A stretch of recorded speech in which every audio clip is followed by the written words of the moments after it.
Hi, hello. Good morning. So, nandito na po tayo sa second part ng video natin regarding dito sa PCEM 015. At kung mapapansin nyo ay nailagay na po natin dito yung ating shunt na 300 amps. Kasi po dito natin talaga siya ilalagay. Kaya nag-purchase tayo ng medyo mataas-taas na shunt para ikabit natin dito sa ating prismatic cell na 300 amps. So ngayon, as promised, ito na po yung second part or part 2 ng video natin regarding dito sa calibration niya. Kung paano ito i-set up sa mga batteries natin at kung paano ito i-calibrate para kung gagamitin nyo para sa pag-capacity test, makuha nyo kung ano yung gagawin nyo. So ito po ay basic para sa iba, pero doon sa mga baguhan natin at sa nag-request ng ating video na to, ay malaking bagay po ito para sa kanila. So tulungan natin. Ngayon dito, saglit ko lang munang papakita, nandito na yung ano natin, yung shunt. Now, kung makikita nyo dyan, yung kulay blue ay nandito na siya sa parting loob ng ating battery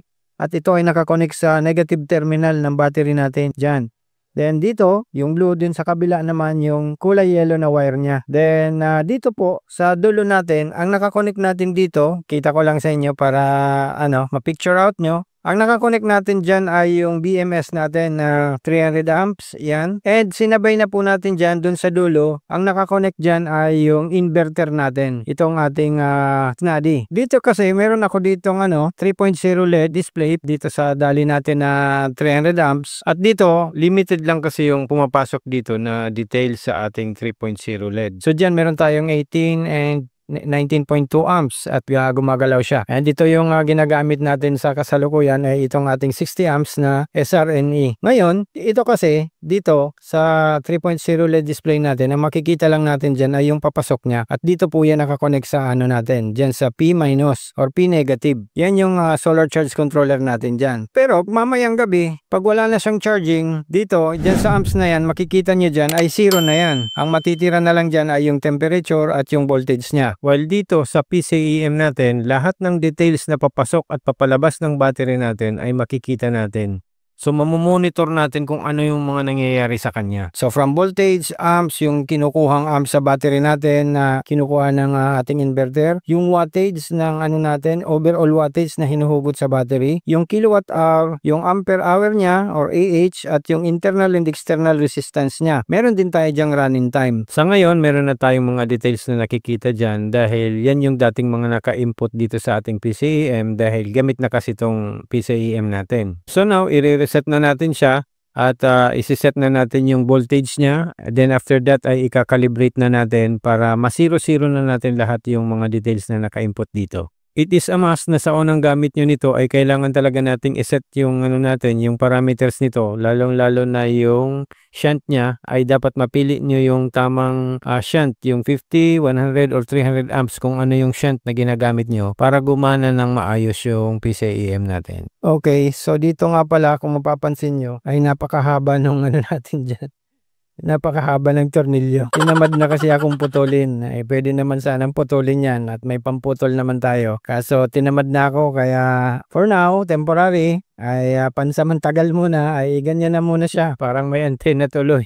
Kasi ubusan akong yung mga maikli lang na tornilyo dito. So yan na lang nilagay ko at temporary lang naman. So pwede naman yan putulin or palitan later. So pasensya na kayo. Okay, so pagpasensyaan nyo na po at naka one hand lang tayo at hawak ko tong microphone natin. So isang kamay lang yung ginagamit natin sa ngayon dito. To continue, dyan sa taas meron tayong voltage dyan at sa ngayon ay naka 13.3 yan. And kung mapapansin natin, dito sa ating 3.0 LED display ay naka 13.3 din yung voltage niya. So, accurate siya dito sa ating PCEM. So, itong 3.0 LED display natin ay optional na lang ito. Kung meron na kayong PCEM, kahit wag na kayong kumuha ng 3.0 at magkakadubli-dubli na yung monitor natin. Ito kasing 3.0 LED natin ay pinadala sa atin ng DALI noon para i-review lang. So, kaya naging dalawa na yung natin dito monitor.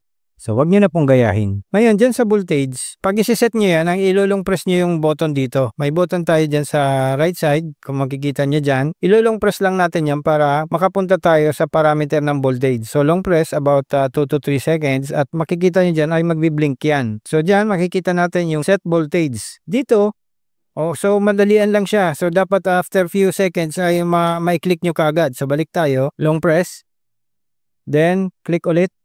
So diyan, makikita natin, iikot siya dito sa current. Mabilis kasi. Dito kasi, pag click mo yan, yan yung sa current niya. At dito naman yung sa kilowatt hour, yung sa ampere hour niya, and dito sa last is itong ating running time. So balik tayo dito, long press ulit tayo dyan. Yun. Pag na-long press natin, ay makikita natin dyan ay nagbiblink siya. So kung ano yung digit na nagbiblink, yan yung pwede nating i-modify or i-set up. Diyan meron tayong 0 point something, 100 volts na yon. So dito lang tayo sa 14.4 na yan. Ito yung ating state of charge dito. Isiset natin yan yung pinaka full charge ng battery natin. So antayin natin bumalik. So diyan, for example, yung battery natin is LiFePO4. So ang puno niyan is 14.6. Pwede nyong i-select. So from 0 to 9. At dito, timingan nyo lang na, yan, 4. Tagay natin sa 4. So lilipat yan dito sa kabila. So dito naman, makakaselect naman tayo from 0 to 9 digit yan. So 14.6, lagay natin siya sa 14.6, 1. Okay, so 14.6 na. Long press uli para maset. Na-set na natin ngayon yung full state of charge ng battery natin. Dito naman, ito yung low voltage niya. So sa state of charge natin, yung pinaka low bat ng LiFePO4 battery natin kasi naka-lithium tayo is 10 volts. So yun, 10.6. So i-change naman natin to. Ilagay natin sa sagad 10 volts. Ayun, nakalampas tayo. So dapat medyo matiming kayo sa pag-set sa kanya. Lagay natin sa 10. Okay. Now, pag naset na natin yan, para ma-activate yan, ay dapat ay ilong press natin siya ulit. So antayin natin. Yan, wag nyo nang gagalawin yan. At ano yan, sa 100 volts yan. So dito, long press. Yun. So pag bumalik siya sa display screen niya, ibig sabihin ay naset na natin siya. At kung makikita nyo dyan sa state of charge, ay bumawas siya ng konti dahil yung puno nito is 14.6. So as of now, naka 13.3 tayo. Now, pipili na tayo ng shunt. Para umakma yung shunt natin dito sa ating PCIe. Kasi pag mali yung shunt natin dyan na nakaset, hindi po gagana ng maigi ang PCIe natin. So pupunta tayo dun sa shunt niya or current niya or amps. So long press ulit tayo. Long press. Now, punta tayo dito sa set sa current. Then long press tayo dyan. Okay, so dito makikita natin meron tayong 100 amps. So dapat mai-set natin yan. So yung shunt natin na nilagay is 300. So hahanapin natin yan. Dito meron tayong 50 amps, meron tayong 200 amps at yung 300 amps. So ito yung tama sa atin dahil na 300 amps yung shunt natin. So ilolong press natin para ma-select. Okay, long press. Yan. So, naiset na natin. So, naka 300 amps na tayo sa shunt at yung voltage ay naiset na rin natin. At ito na yung tama na details na binibigay sa ngayon. Yung 16.6 amps ay yan na yung charging natin as of now. Kung makikita natin dito sa isang natin 3.0 LED ay nasa 15.6, 15.9 no, gumagalaw at umaabot ng 16 amps yan sa current. Tama siya, accurate siya. So dito yung amps ay 15.7 din. So ganyan po ang pag-set natin. So ngayon na naiset na natin siya sa tamang current na, paano naman natin to i-calibrate? So para makalibrate natin to at may reset natin, may lagay natin sa 0-0 lahat para magamit natin siya, ay ilolong press ulit natin tong ditong sa button. So another 2 to 3 seconds. Yan. Pag nag-blink, hanapin natin yung i-reset natin. Yung voltage sa amps, hindi na natin gagalawin. Ayun na, off ko. Sorry. Okay, balik tayo. Long press. Yan. Then, punta tayo dito sa kilowatt hour. Para mai-calibrate yan, long press lang natin na mag-0-0 yan. Yan, 0 na siya. Kung mapapansin nyo, ay nakalibrate na natin yung energy. Napunta naman tayo dito sa AH niya. Long press uli. Punta tayo dun sa upper right corner, yung AH. Yan. Long press uli para ma-0. Okay, so 0-0 na siya at nag-count na siya, milliampere hour na siya ngayon dahil nag-start naman siya sa umpisa. So now dito tayo sa running time. So long press ulit, ganun lang po kadali. Long press, then punta naman tayo dito. So long press naman tayo dito sa running time para mag 0-0 yan. Ayun, 0-0 na lahat at nakalibrate na po natin yung ating PCIe. So kung hindi nyo nakukuha ay balik-balikan nyo lang po itong video natin para makuha nyo yung pagsiset. At kung may katanungan naman kayo ay just drop it down sa comment section para may guide ko po kayo. So dito kasi ang kagandaan nito, meron ka ng running time, meron kang ampere hour dyan sa taas at meron kang energy. So kung halimbawa may bill kayo sa kuryente at for example ay dumating yung bill nyo at the first week or the first day of the month, ay pwede nyo itong i-reset. para sabayan nyo yung consumption nyo. Then after 1 month, makikita nyo yung consumption nyo dito sa energy kung nakailang kilowatt hour kayo. So paano nyo makukompute yung ano nyo, yung babayaran nyo sa kuryente? So halimbawa, ang per kilowatt hour nyo ngayon ay for example lang, halimbawa 10 pesos. 10 pesos yung per kilowatt hour na ng grid nyo. So i-multiply nyo lang po yung 10 pesos dito sa energy natin. Kung nag-accumulate tayo dyan ng for example 100 kilowatt hour, i-multiply nyo lang yung 10 pesos. So 10 times 100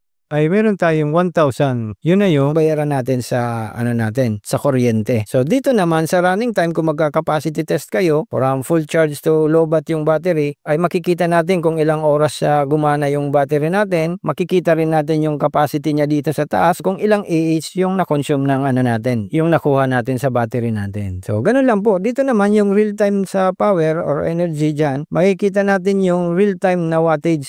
So ngayon mayroon tayong 223 watts. So sa ngayon, dahil naka-off yung mano natin, inverter natin ngayon, kita nyo, ina-focus muna at pinapabilo nating mag-charge. So sa ngayon, ang makikita nyo dito na power ay 220 watts. Hindi po yan, hindi yan discharging. That is the wattage na binibigay ng panel natin papunta sa ating solar charge controller na pinapasok sa ating battery. So 235 watts, yan yung wattage na papasok. So hindi pa po yan papalabas. At yung current naman na 17.8 yan gumagalaw, ay yan naman yung current na pinapasok ng solar charge controller natin na china-charge sa battery natin as of now. So yung voltage ay 13.3, yan yung voltage count ng battery natin sa mga oras na to. So real time ang pagbasa. Then so mamaya, for example, mamayang gabi, kapag wala na tayo ditong charging, yan, magsisiro na yung current dyan at yung natin, yung charge controller natin dyan ay magsisiro na rin yung amps dyan at pag nagsiro-zero na yan lahat, ito na lang ang matitira. Itong ating PCEM magbibigay sa atin ng details kung ilan yung kinukuha sa battery natin. So, in real time, makikita natin siya. So, napakaganda po. So, sana nakuha nyo yung natin, details ng pag-calibrate nito, pag-reset at pagpili ng shunt kung paano. At kung medyo nalilito tayo ay mag-ano na lang po kayo, comment na lang tayo dyan sa baba ng comment section para may guide natin. So sana na ko sa inyo lahat ng details dito na isabi ko at sana makatulong sa atin. And hanggang dito na lang po ang video natin dahil hindi naman ito masyadong mahaba. So maraming salamat po sa patuloy niyong pagtatangkilik ng channel natin at sana ay makatulong sa inyong lahat. Once again, thank you so much. Sana ay makasubscribe po kayo dyan dun sa mga hindi pa nakakapag-subscribe para ma-notify kayo pag may mga bagong video po tayo na ipapalabas. So hanggang dito na lang po ang video natin. Thank you very much po sa inyong lahat and God bless everyone and keep safe always. Bye!